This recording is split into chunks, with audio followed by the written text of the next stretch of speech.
হ্যাঁ, লাফাঙ্গা কতগুলি মানে ভাত পায় না হয়তোবা, আসলে কিছুই না। এটা চাপওয়ালা শ্বশুর বাড়ির হচ্ছে যতগুলো টিস্যু এই জাতীয় জিনিস আছে এগুলি পোড়ানো হচ্ছে। ঢাকাই চলচ্চিত্রে আবারও আলোচনার কেন্দ্রে মেগাস্টার শাকিব খান ও অভিনেত্রী মৌসুমী। সম্প্রতি সোশ্যাল মিডিয়ায় তাদের একসঙ্গে একটি ছবি ভাইরাল হতেই শুরু হয়েছে নানা জল্পনা। অনেকেই প্রশ্ন তুলছেন, এটা কি শুধু কাজের সূত্র নাকি অন্য কিছু? এই প্রসঙ্গে লাইভে মুখ খুলেছেন জনপ্রিয় অভিনেতা ওমর সানি।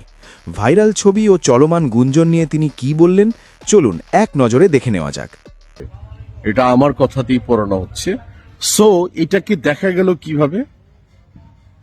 এরকমই দেখা গেছে হলো এই বিষয়টা।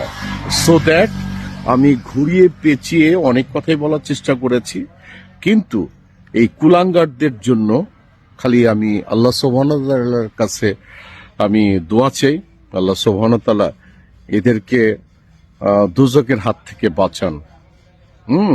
আমরা আমরা ঠিক আছি। এই সো দর্শক, আজকের এই ভিডিওটি এই পর্যন্তই। যদি ভিডিওটি ভালো লেগে থাকে তাহলে ভিডিওতে একটি লাইক, একটি কমেন্ট আর অবশ্যই চ্যানেলটি সাবস্ক্রাইব করতে ভুলবেন না।